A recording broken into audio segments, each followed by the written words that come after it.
وتشاء أنت من البشائر قطرة، ويشاء ربك أن يغيثك بالمطر. وتشاء أنت من الأماني نجمة، ويشاء ربك أن يناولك القمر. وتشاء أنت من الحياة غنيمة، ويشاء ربك أن يسوق لك الدرر.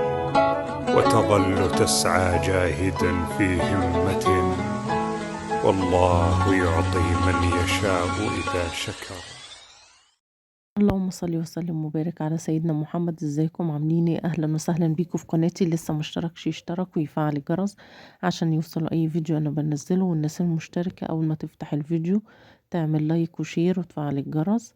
النهاردة بقى هنعمل بطاطس بيوريه او بطاطس باللحمة المفرومة او صينية بطاطس يعني باللحمة المفرومة.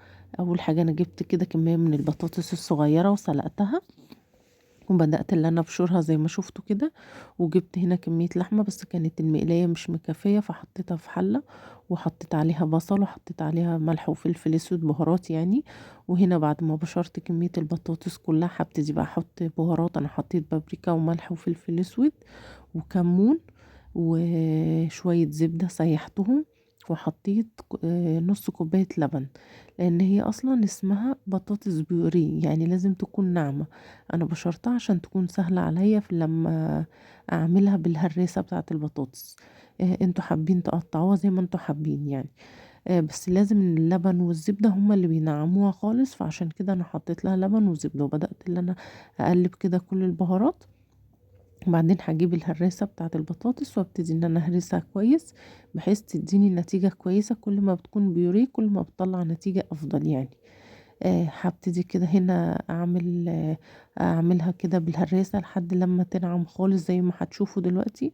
وهكون مجهزة الصينية بتاعتي ودهناها من تحت يعني مادة دهنية زبدة كده. وهنشوف هناخد نص البطاطس نحطها دلوقتي في الصينية بس بعد ما ننعمها خالص. بصوا شايفين وبحطيت كمان شوية لبن ونعمتها تاني عشان تديني نتيجة حلوة يعني. كل ما تنعموها كل ما بتدي نتيجة احسن لان هي زي ما قلت لكم اسمها بطاطس بيوريه. صينية بطاطس بيوريه باللحمة المفرومة.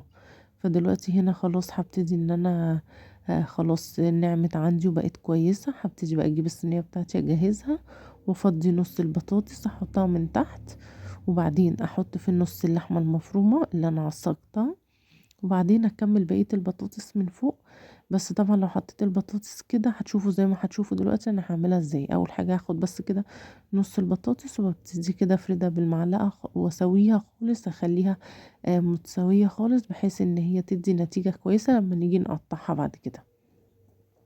طبعا اللي حابب يحط كريمة اللي حابب يحط مكرونة اللي حابب يحط كريمة يحط جبنة موتزاريلا يحط. بس انا عندي ناس مش بيحبوا الجبنة فيها فما رضيتش اللي انا احط فيها خليتها كده زي ما هي. هبتدي بقى كده افردها. بصوا بسويها بالمعلقة خالص لحد لما تساوت. وبشوف الحتة الرفيعة بزود لها بطاطس تاني وبخليها كلها سوا واحد وسمك واحد ما تبقاش تخينة ولا رفيعة. هبتدي بقى انزل باللحمة المفرومة كده اللي انا عصقتها عليها. وبعدين اروح حاطة عليها باقي كمية البطاطس. هتشوفوا هنحطها ازاي دلوقتي. ببتدي بقى افرد اللحمة كده في كل الصينية بتاعتنا عشان ما تبقاش في حتة فيها وحتة ما فيش.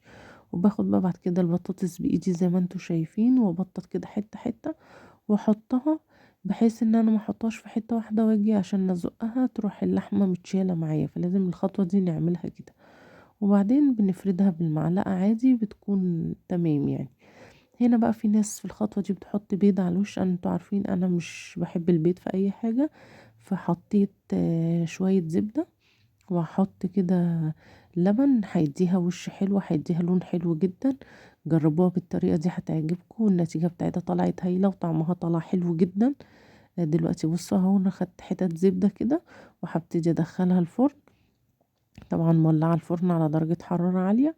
هتشوفوا دلوقتي بقى النتيجة بعد التسوية. الطريقة طلعت حلوة هستنى تردوا وتقولوا ايه رأيكم فيها. بصوا هنا بعد ما طلعت كانت جميلة جدا. مع السلامة.